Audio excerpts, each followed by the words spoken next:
창세기, 출애굽기, 레위기, 그리고 드디어 오늘은 민수기입니다. 하나님께서 이스라엘 백성들을 애굽에서 출애굽시키신 후에 약 2달이 걸려서 시내산에 도착하였습니다. 그리고 그 시내산에서 약 10개월을 머물게 합니다. 이스라엘 백성에게. 그리고 그곳에서 언약을 체결하셨습니다. 그리고 그 후속 조치로 하나님께서 이스라엘 백성들과 함께 할 수 있는 성막을 건설하게 하였습니다. 그리고 하나님께서 또 이스라엘 백성들에게 언약의 내용인, 언약 말씀의 내용인 율법과 그리고 계명 그리고 율례들을 가르쳤습니다. 이제 드디어 이스라엘 백성들이 애굽에서 나와서 이제 가나안 땅을 향해서 갈 수 있는 모든 준비가 끝난 것입니다. 그렇다면 이제 그 다음에 필요한 것은 무엇일까요? 함께 살펴보도록 하겠습니다. 1절부터 3절까지의 말씀을 함께 읽도록 하겠습니다. 이스라엘 자손이 애굽 땅에서 나온 후 둘째 해, 둘째 달, 첫째 날에 여호와께서 시내 광야 회막에서 모세에게 말씀하여 이르시되 너희는 이스라엘 자손의 모든 회중 각 남자의 수를 그들의 종족과 조상의 가문을 따라 그 명수대로 계수할지니 이스라엘 중 20세 이상으로 싸움에 나갈 만한 모든 자를 너와 아론은 그 진영별로 계수하되 이스라엘이 애굽에서 나온 후에 둘째 해, 둘째 달, 첫째 날에 여호와께서 시내 광야에서 모세에게 말씀하십니다. 애굽을 나온 지 1년하고 15개월, 그러니까 15일, 1년하고 15일째 되던 날입니다. 하나님께서 모세에게 이스라엘 자손의 숫자를 계수하라고 말씀하십니다. 20세 이상으로 싸움에 나갈 만한 모든 남자의 수를 계수하라는 것입니다.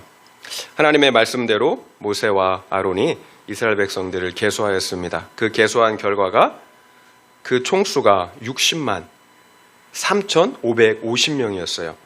20세 이상 남자만 계수하였으니까 아마도 이스라엘 인구 전체 수는 훨씬 더 많았겠죠. 200만 명이 넘었을 것 같습니다. 엄청난 숫자예요. 그렇다면 하나님은 왜 20세 이상 남자들만 계수하라고 하셨을까요? 분명히 여자도 있고 어린 남자, 아이들도 있는데 말입니다. 우리는 왜 하나님께서 이스라엘 그 자손을 종살이하던 애굽에서 구원하셨는지 그 이유를, 목적을 알아야 합니다. 출애굽 자체가 목적이 아니에요. 가나안 땅에 들어가는 것이 목적입니다. 출애굽은 단지 시작이에요. 이제 가나안 땅을 향해서 나아가야 합니다. 그 가나안 땅에 들어가야 한다라는 거예요. 우리가 예수를 믿고 출애굽을 경험했다면 이제 가나안 땅, 천국을 향해 나아가야 한다는 것입니다. 예수를 믿는 것으로 끝이 아니에요. 우리의 거룩과 구원을 이루어 가야 합니다. 약속한 땅인 비어있는 땅, 무주공산이 아니에요. 가나안 땅에는 이미 가나안 족속, 이방 족속이 살고 있었습니다. 가나안 땅에 들어가기 위해서는 적과의 싸움이 필연적이었다라는 거예요. 따라서 20세 이상 싸움이 가능한 군대 조직이 필요했던 것입니다. 그런데 이것을 우리가 육적으로 해석하는 것이 아니라 구속사로 해석해야 돼요. 육적인 싸움을 위한 군대가 아니라 영적인 싸움을 위한 군대가 필요하다라는 거예요. 가나안 땅은 어디일까요? 가나안 땅. 바로 우리가 잃어버렸던 에덴 동산이에요. 궁극적으로 하나님의 통치가 있는 하나님의 나라, 천국을 의미합니다. 결국 하나님께서 우리에게 잃어버린 천국을 다시 회복시켜 주시겠다는 것입니다. 그런데 천국은 죽어서만 가는 곳이 아니에요. 천국은 하나님의 통치가 있는 곳이에요. 하나님의 통치가 있는 곳이 천국이에요. 우리의 마음을 의미하는 거예요. 아담이 에덴 동산을 지키지 못해서 쫓겨난 것처럼 우리 역시 하나님의 성막이 있는 우리의 마음을 지키지 못하면 죽음에 이르게 된다는 것입니다. 그래서 우리 교회가 마음 먼저 교회잖아요. 잠언 4장 23절 말씀 여러분 다 알고 계시잖아요. 무릇 지킬 만한 것보다 더욱 내 마음을 지켜라. 생명의 근원이 이에서 남이니라. 우리의 마음을 누가 차지하고 있습니까? 이미 가나안 주민 이방 사람들이 차지하고 있어요. 하나님을 반역하는 죄, 우리 죄의 성향인 타락한 옛사람이 차지하고 있어요. 불신과 혈기와 분노, 탐심과 정욕과 음란, 그리고 우상숭배라는 죄가 이미 우리 마음 안에 살고 있다는 거예요. 이러한 가나안 족속을 몰아내지 않으면 결코 약속의 땅을 회복할 수가 없습니다. 에베소서 6장 12절 말씀을 읽어드릴게요. 너무나 잘 아는 말씀에 우리가 찬양한 것처럼 우리의 씨름은 혈과 육을 상대하는 것이 아니요 통치자들과 이 어둠의 세상 주관자들과 하늘에 있는 악의 영들을 상대함이라. 우리의 싸움의 상대는 혈과 육, 사람이 아니라는 거예요. 통치자들, 권세자들, 이 어둠의 세상 주관자들, 하늘에 있는 악한 영들, 한마디로 사탄과 그를 따르는 악한 영들이라는 거예요.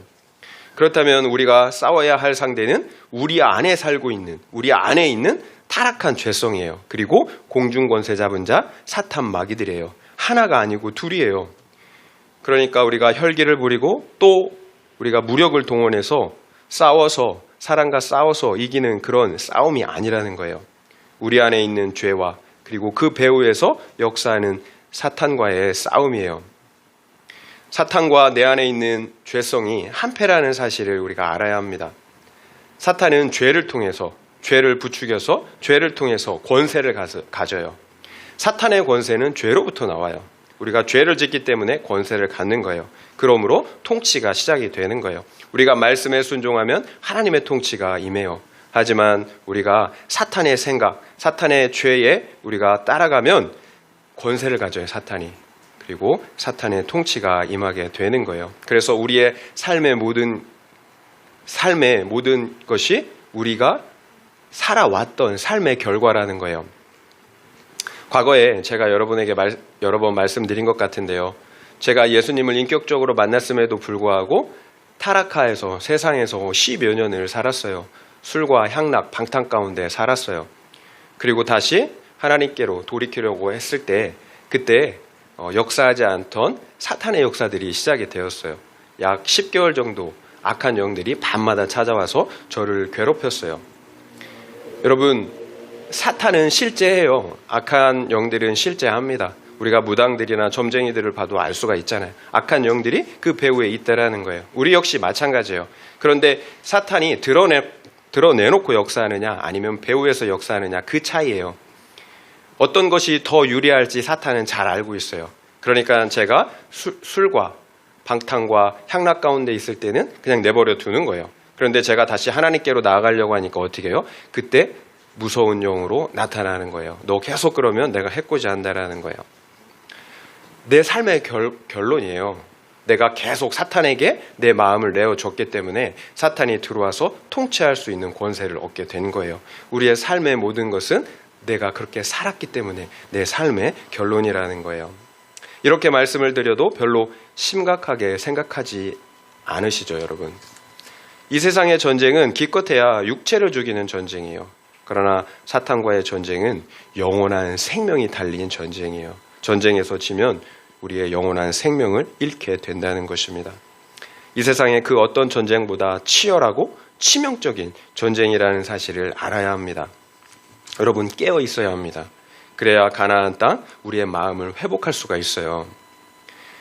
그래서 20세 이상 싸움에 나갈 만한 자를 계수하라고 명령하시는 것입니다. 영적 전쟁이 있기 때문에 가나안 땅에 들어가기 위해서는 반드시 영적 전쟁을 해야 하기 때문에 그래서 깨어있는 자, 그래서 하나님의 군사가 필요한 것입니다. 그렇다면 20세 이상 싸움에 나갈 만한 자는 어떤 사람들일까요? 아담과 하와가 왜 에덴 동산에서 쫓겨났습니까? 왜 그 처음 영적 전투에서 패하고 말았습니까? 우리가 성경에서 배워야 돼요. 이것이 성경을 기록한 목적이에요. 말씀을 지키지 못했기 때문입니다. 결국 영적 싸움의 핵심은 하나님의 말씀을 지키느냐, 지키지 못하느냐의 싸움이에요. 말씀을 지키면 하나님의 통치가 임해요. 사는 거예요. 하지만 지키지 못하면 사탄의 통치가 임해요. 죽는 거예요. 여러분은 이 사실을 알고 계셨나요? 이 사실을 알아야 돼요. 왜 하나님께서 출애굽하자마자 이스라엘 자손을 가나안 땅으로 데려가지 않았겠습니까? 그냥 데려가면 되잖아요. 가나안 땅으로. 거기서 다 하면 되잖아요. 가나안 땅에 이런 상태로 들어가면 뭐합니까? 곧바로 가나안 사람들의 문화에 동화된다라는 거예요. 그러면 다 죽는 거예요. 세상 사람들에게 동화되면 다 죽는 거예요. 결국 가나안 족속과 싸워서 이길 영적 실력이 필요했다라는 거예요. 그래서 하나님은 이스라엘 자손을 광야로, 특별히 시내산으로 데려가신 것입니다. 그리고 그곳에서 언약을 체결하시고 언약의 말씀, 율법을 주신 것입니다. 하나님의 말씀을 목숨처럼 지키는 군사가 돼야 했기 때문이에요. 말씀이 없는데 어떻게 말씀을 지킬 수가 있겠어요? 그래서 언약의 말씀을 주신 것입니다. 하나님은 지켜야 할 언약의 말씀을 주실 뿐만 아니라 성막을 건설하게 하셨어요. 그리고 그 성막에 함께 하신다라고, 내가 너희와 함께 하신다라고 말씀하셨습니다. 여기에서 중요한 것이 있어요. 그렇다면 하나님께서 언제 성막에서 이스라엘 백성과 함께 하였습니까? 언약의 말씀, 곧 율법과 계명과 규례를 지킬 때 함께 하십니다. 이것이 하나님과 이스라엘 자손의 언약이 유지되는 방식이에요. 우리가 하나님의 언약의 율법, 말씀을 지킬 때 하나님이 우리와 함께 하신다라는 거예요. 그래서 그 언약이 유지되는 거예요. 결국 싸움에 나갈 만한 자, 하나님의 군사는 말씀을 가진 자들이에요. 하나님의 군사는 말씀을 가진 자들이에요. 그리고 그 언약의 말씀을 지킴으로 하나님께서 그 안에 함께 하시는 성령의 사람들이에요. 말씀을 가진 사람들, 성령의 사람들이에요. 이것이 하나님께서 이스라엘 자손을 광야로 데려가신 이유입니다. 이스라엘 자손이 가나안 땅에 들어갈 영적인 실력, 곧 말씀을 지키는 군사로 훈련돼야 했기 때문입니다. 민수기는 본래 백성의 숫자를 센다고 해서 민수기예요. 그러나 유대인들은 그렇게 부르지 않았어요. 민수기 첫 구절에 있는 광야에서라는 이름으로 불렀습니다. 이스라엘 사람들이 이 민수기를 광야에서라는 제목으로 부른다라는 거예요. 민수기의 모든 내용들이 광야에서 벌어진 일들이라는 거예요. 광야에서. 광야의 사전적인 의미는 아무것도 없는 텅 빈 장소예요. 그런데 광야의 히브리어는 미드바르예요. 미드바르. 그 의미가 굉장히 심오해요. 미는 어디에라는 전치사예요. 그리고 디바르는 말씀이라는 의미입니다. 그러니까 말씀이 있는 곳, 광야는 말씀이 있는 곳이에요. 이것이 광야의 의미예요. 하나님께서 우리를 광야로 인도하신 이유입니다. 그곳에는 아무것도 없지만 하나님의 말씀이 있습니다. 우리가 왜 하나님을 만나지 못할까요? 왜 하나님의 말씀을 듣지 못할까요? 이 세상에서는 우리의 마음과 눈을 빼앗는 것들이 너무 많기 때문입니다. 먹을 것, 입을 것, 누릴 것, 온통 걱정하고 염려할 것들로 가득 차 있습니다. 하나님의 말씀에 집중할 수가 없어요. 하나님의 얼굴을 구할 수가 없습니다. 간혹 말씀을 듣는다고 큐티를 하고 또 하나님의 얼굴을 구한다고 기도를 하지만 우리의 마음은 온통 콩밭에 가 있어요. 수많은 생각들로, 염려들로 가득 차 있는 우리의 마음을 볼 수가 있습니다. 심지어 지금 예배를 드리는 순간에도 우리의 마음은 다른 것들을 생각하고 있습니다. 예배 후에 가게 될 소풍을 생각하고 있는지 모르겠어요. 그래서 하나님께서 우리를 텅 빈 광야로 이끄시는 겁니다. 재정의 광야, 사업 실패의 광야, 관계의 광야로 이끄십니다. 실제로 우리에게 재정의 문제, 관계의 문제가 생기면 갈급함이 생깁니다. 똥줄이 타요. 그래서 하나님의 말씀을 듣기 시작해요. 들려요, 하나님의 말씀이. 그래서 하나님께서 우리를 지금 광야에 두신 것이 복이에요. 말씀 없이는 살 수가 없습니다. 하나님께서 이스라엘 자손과 맺은 언약의 내용들을 여러분 기억하십니까? 너희가 만약 내 언약의 말씀을 지키면 너희는 내 소유가 되고 제사장 나라 거룩한 백성이 될 거라고 말씀하셨습니다. 결국 창세기 12장에서 아브라함에게 약속하신 복이 이 언약을 통해서 실현이 되는 것입니다. 너는 복이 되고 너를 통하여서 모든 민족이 열방이 복을 받는다는 것입니다. 만약에 이스라엘 자손이 언약의 말씀을 지키면 하나님의 언약을 드러내는 제사장 나라가 되는 것입니다. 그러면 어떻게 될까요? 이방인들이 이스라엘을 통해서 하나님을 보게 되는 거예요. 하나님을 알게 되는 거예요. 그러므로 그들 역시 하나님께 돌아오는 거예요. 회개하고 돌아와 하나님의 백성이 되는 것입니다. 그렇게 내가 복이 되고 나를 통해 복이 흘러가는 거예요. 이것이 내가 복이 되고 나를 통해 열방이 복을 받는다라는 말씀이 성취되는 방식이에요. 그러나 만약 이스라엘 자손이 그 언약의 말씀을 지키지 못한다면 어떻게 돼요? 타락한 세상 사람들에게 그냥 동화되고 마는 거예요. 거룩한 제사장 나라가 되기는커녕 나의 생존조차 담보할 수가 없는 거예요. 무엇에 달려있나요? 말씀을 지키느냐, 지키지 못하느냐에 모든 것이 달려있어요. 나의 생명도 그리고 제사장이 되는 사명을 감당하는 것도 말씀을 지키느냐, 지키지 못하느냐에 달려있다라는 거예요. 그래서 우리를 말씀의 공동체로, 구원의 공동체로 부르신 것입니다. 우리 공동체는 말씀의 공동체예요. 말씀을 듣고 순종하지 않는다면 교회 공동체가 아니에요.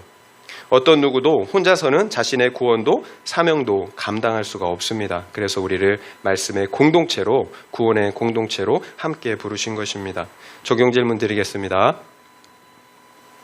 지금 내가 있는 광야는 어디입니까? 그 광야에서 말씀이 들리십니까? 아니면 여전히 원망이 되십니까? 한번 생각해 보시기 바랍니다. 지금 내가 있는 광야는 어디입니까? 그 광야에서 말씀이 들리십니까? 아니면 여전히 원망이 되십니까? 한번 생각해 보시기 바랍니다. 4절, 5절 말씀 함께 읽도록 하겠습니다. 4절, 5절이에요.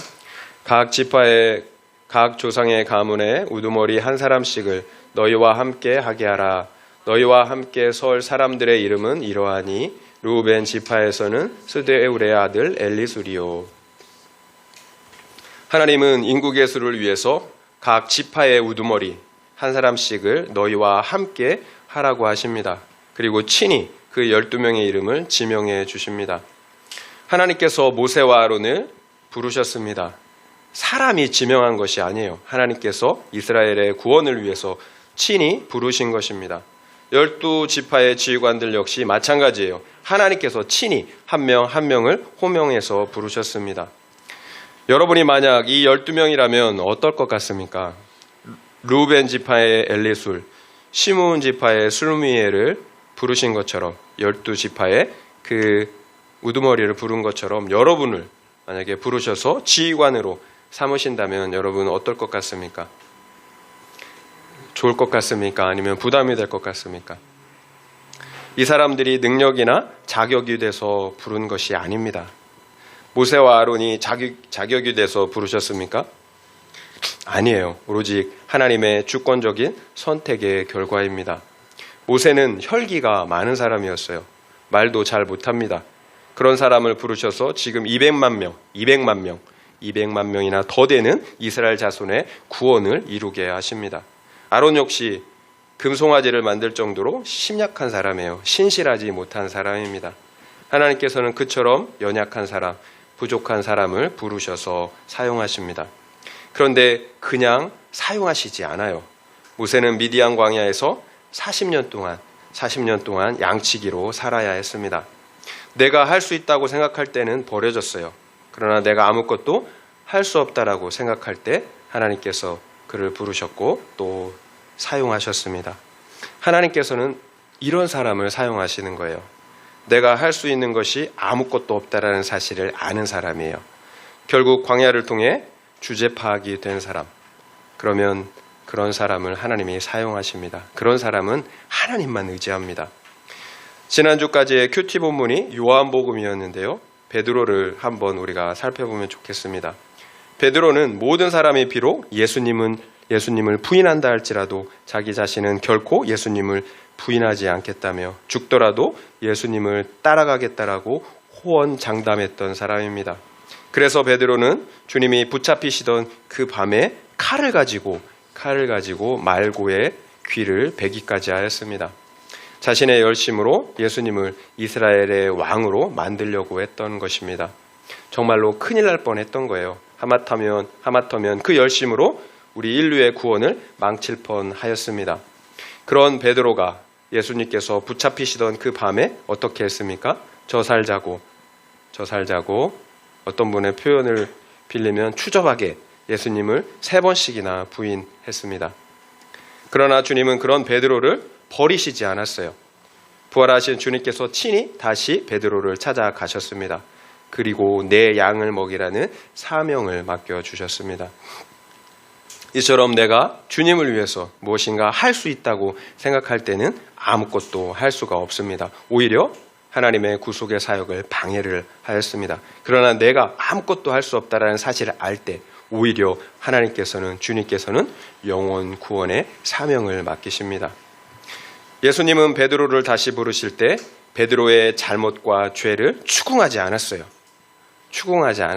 오히려 내가 나를 사랑하느냐며 3번씩이나 사랑의 문제에 대해서 사랑하느냐며 3번씩이나 물으셨습니다. 왜 그럴까요? 죄의 사함의 결과가 사랑이기 때문이에요. 많은 죄가 사함받은 사람이 많이 사랑하기 때문입니다. 여러분 하나님을 사랑하십니까? 그렇다면 여러분의 죄가 많이 사함받았기 때문입니다. 사랑하는 사람이 사명을 감당할 수가 있습니다. 어떻게 나 같은 죄인을 용서하실 수가 있을까? 어떻게 나 같은 죄인을 사랑하실 수가 있을까? 어떻게 하나님께서 나를 위해 목숨을 버리실 수가 있을까? 이처럼 부르심을 받은 사람은 내 죄가 100% 인정되는 사람입니다. 그래서 십자가의 공로만 의지할 수밖에 없는 거예요. 또 그래서 하나님만 사랑할 수밖에 없는 것입니다. 그런데 이것이 내 힘으로 됐나요? 하나님의 은혜로 된 거예요. 모든 것이 하나님의 은혜입니다.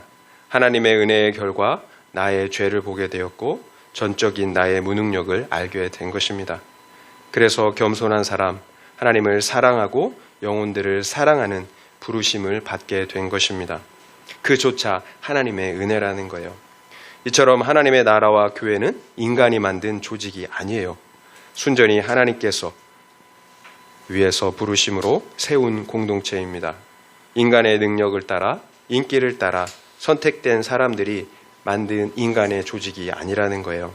그래서 때로는 지도자가 모세나 아론처럼 온전하지 못한 모습을 보일 때도 있습니다. 그래서 지도자가 인정이 되지 않고 무시가 될 수도 있습니다.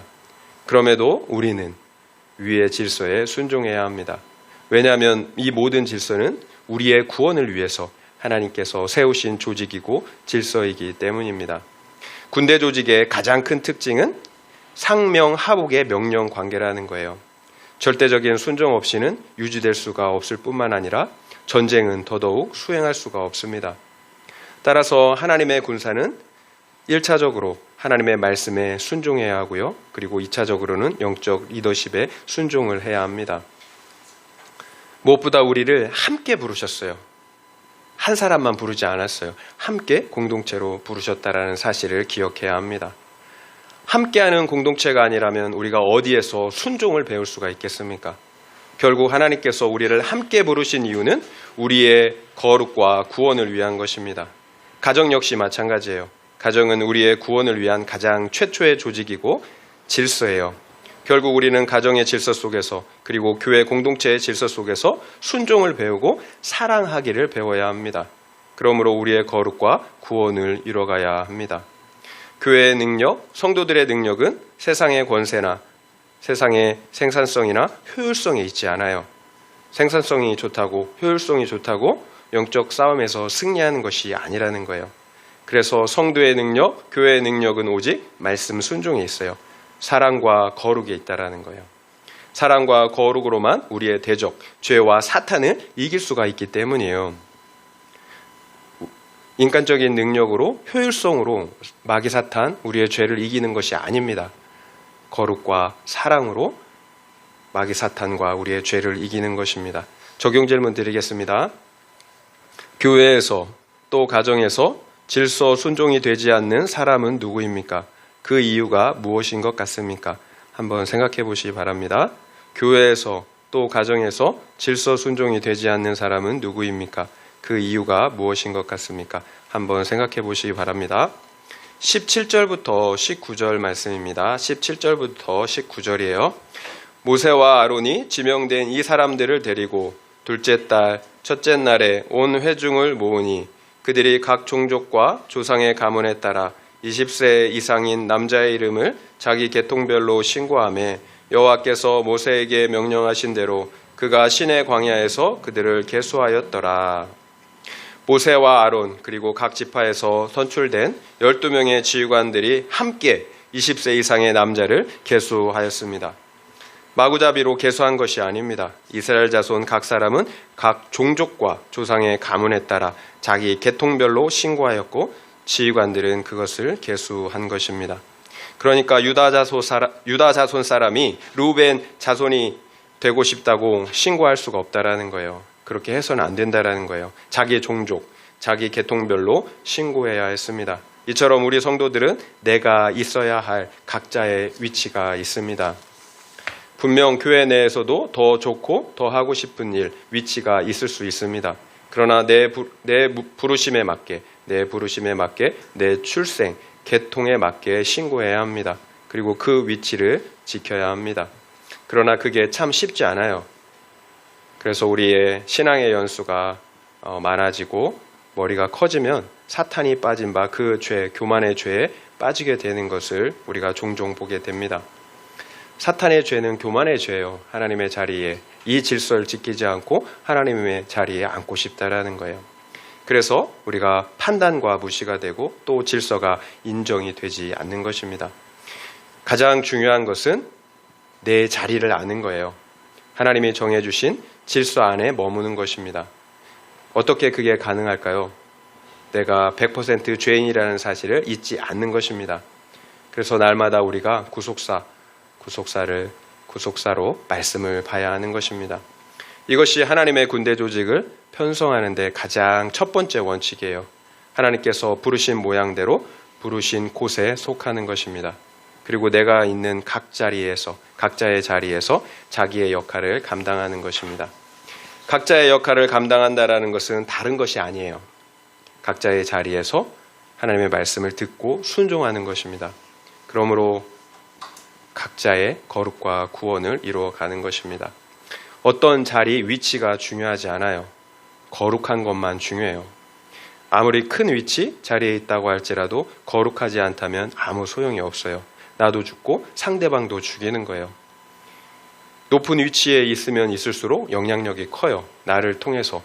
그러니까 내가 서 있으면 좋은 영향력이 흘러가요. 하지만 내가 죽으면 다 같이 죽는 거예요. 그래서 어떤 위치, 자리가 중요한 것이 아니라 내가 거룩한 것이 중요한 것입니다. 그렇다면 하나님의 군대는 어떻게 싸워야 할까요? 에베소서 6장 13절부터 17절까지 말씀을 읽어드리겠습니다. 그러므로 하나님의 전신갑주를 취하라. 이는 악한 날에 너희가 능히 대적하고 모든 일을 행한 후에 서기 위함이라. 그런즉 서서 진리로 너희 허리띠를 띠고 의의 호심경을 붙이고 평안의 복음이 준비한 것으로 신을 신고 모든 것 위에 믿음의 방패를 가지고 이로써 능히 악한 자의 모든 불화살을 소멸하고 구원의 투구와 성령의 검 곧 하나님의 말씀을 가지라. 그러므로 하나님의 전신갑주를 취하여 입으라. 여러분 좀 복잡하죠. 너무 많이 나와요. 하지만 간단해요. 따지고 보면 간단해요. 그러므로 하나님의 전신갑주를 취하여 입으라.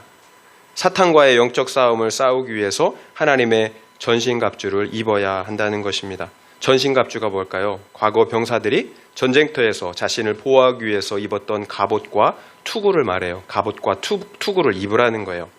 결국 사탄의 모든 공격을 막을 수 있는 갑옷을 입고 또한 사탄을 무찌르기 위한 검을 가져야 한다는 것입니다. 그런데 나를 지키기 위한 모든 전신갑주와 그리고 상대를 무찌르기 위한 검의 공통점이 있어요. 바로 말씀이에요. 말씀. 복잡한 것 같지만 간단해요. 말씀이에요. 말씀으로 온몸을 무장하고 또 말씀의 검인 성령의 검으로 사탄을 이기라는 거예요. 간단해요. 복잡하게 써놨는데 간단한 거예요. 말씀으로 무장하라는 거예요. 말씀으로 이기라는 거예요.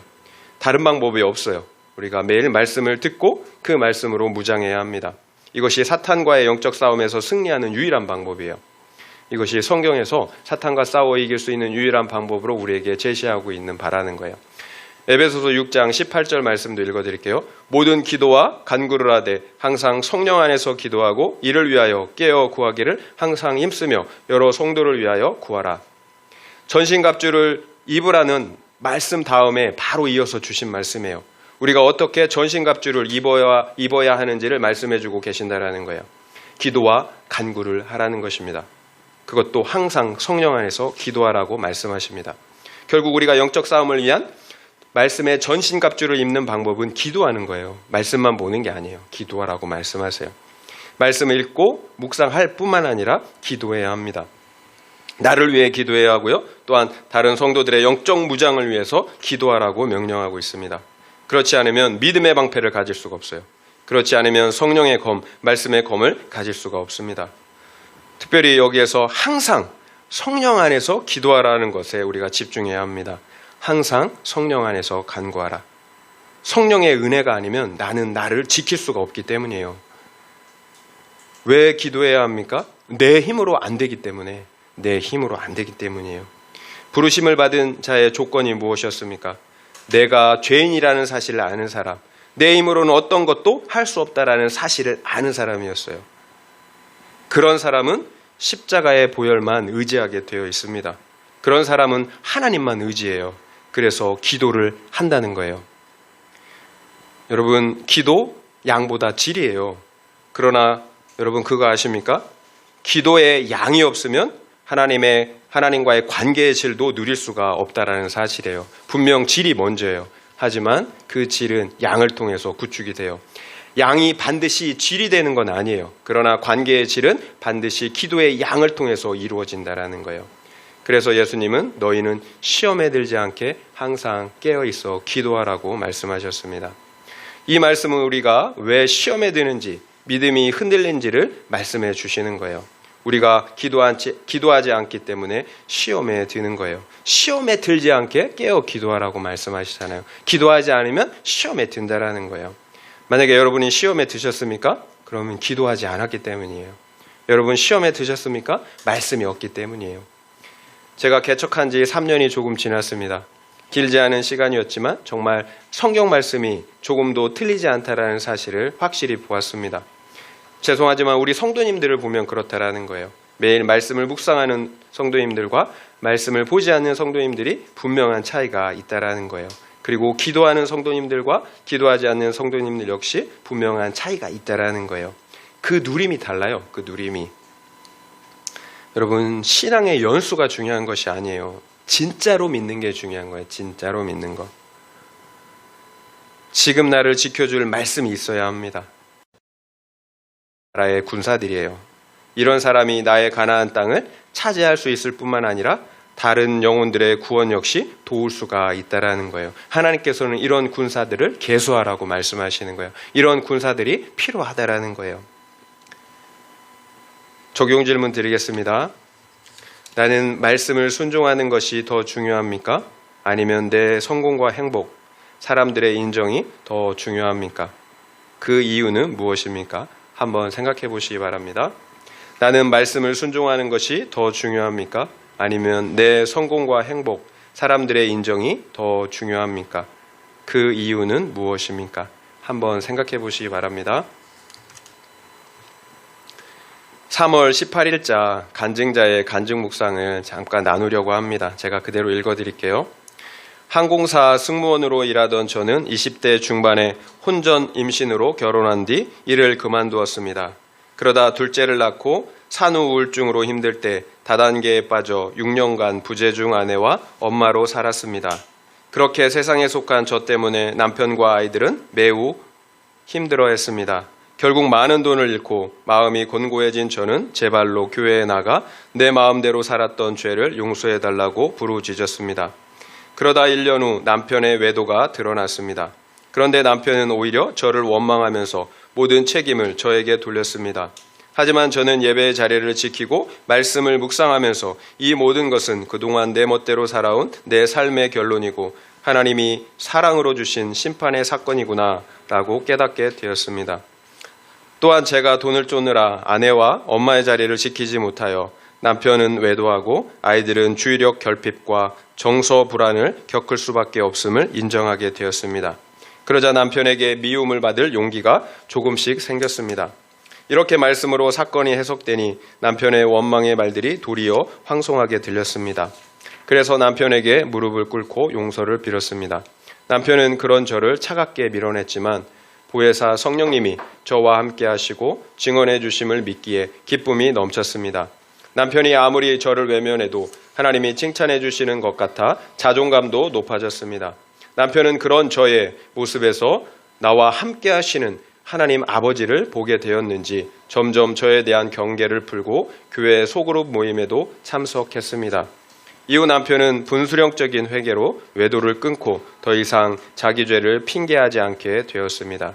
지금은 저희 부부 모두 소그룹 리더로 부름받아 예수를 증언하는 인생을 살고 있습니다. 죽어가던 저희 가정을 살려주시고 죄인인 저와 남편을 사명자로 세워주신 주님을 찬양합니다. 하나님의 군사는 이런 사람입니다. 말씀의 기준을 가지고 내 죄를 보는 사람입니다. 회개를 통해 내 안에 있는 죄를 잘라내는 사람입니다. 그러므로 내 마음 가나안 땅을 회복하는 사람이에요. 내 마음을 회복하는 게 중요해요. 이처럼 내 안에 말씀의 성전을 회복하자 성령 하나님께서 함께 하십니다. 그것도 충만함으로 함께 하신다라는 거예요. 그러자 자신을 미워하는 남편, 외도하는 남편에게 용서를 빌 수가 있었습니다. 비록 남편이 계속해서 차갑게 밀어냈지만 그 안에 성령 하나님께서 함께 하시기 때문에 오히려 기쁨이 넘쳤다라고 고백하고 있습니다. 어떻게 이것이 가능할까요? 내 죄를 보기 때문입니다. 그리고 무엇보다 우리의 싸움은 혈과 육에 대한 것이 아니라 우리 안에 있는 죄와 그리고 그 죄를 통해 역사하는 사탄과의 싸움이라는 사실을 알았기 때문이에요. 영적인 싸움인 것을 아는 거예요. 육적인 싸움이 아니라. 그래서 기분이 나쁘지 않은 것입니다. 그러자 남편은 아내를 통해 그 안에 함께 하시는 하나님의 모습을 보게 된 거예요. 그 결과 남편 역시 말씀의 공동체에 속하게 되었고 그리고 분수령적인 회개를 통해 자신의 죄를 끊어낼 수가 있었던 것입니다. 남편 역시 가나안 족속을 몰아내고 자기 안에 있는 가나안 족속을 몰아내고 가나안 땅을 자신의 가나안 땅을 회복하게 될 수가 있었다는 것입니다. 이렇게 하나님의 군사는 자신의 가나안 땅을 회복할 뿐만 아니라 다른 사람의 가나안 땅을 회복할 수 있도록 돕는다라는 거예요. 그렇게 해서 자신의 구원뿐만 아니라 다른 사람의 구원을 이룬다라는 것입니다. 한 사람의 군사, 말씀의 군사가 되어 자신의 위치에 이렇게 서 있을 때 이런 놀라운 구원의 역사가 일어나는 것입니다. 하나님의 나라는 말에 있지 아니하고 능력에 있다라고 말씀하셨어요. 말에 있지 않아요. 우리의 삶에 있어요. 능력에 있어요. 여러분 모세를 한번 보세요. 모세 40년 동안 이스라엘 백성들이 얼마나 많이 모세에게 불평하였습니까? 바람 잘 날이 없어요. 200만 명을 데리고. 그런데 모세가 믿음의 사람으로 그 자리에 서 있었기 때문에 200만 명의 구원을 이룰 수가 있었던 것입니다. 여러분 믿음으로 서 있는 게 그렇게 중요해요. 다른 것이 없습니다. 내가 말씀의 군사로 세워지는 것입니다. 말씀을 지키는 것을 생명처럼 여기는 거예요. 날마다 내 죄를 보고 거룩과 구원을 이뤄가야 합니다. 그러면 나도 살고 다른 사람도 살리는 하나님의 군사로 쓰임받게 됩니다. 이런 복된 은혜가 우리 모두에게 있기를 예수님의 이름으로 축원드립니다.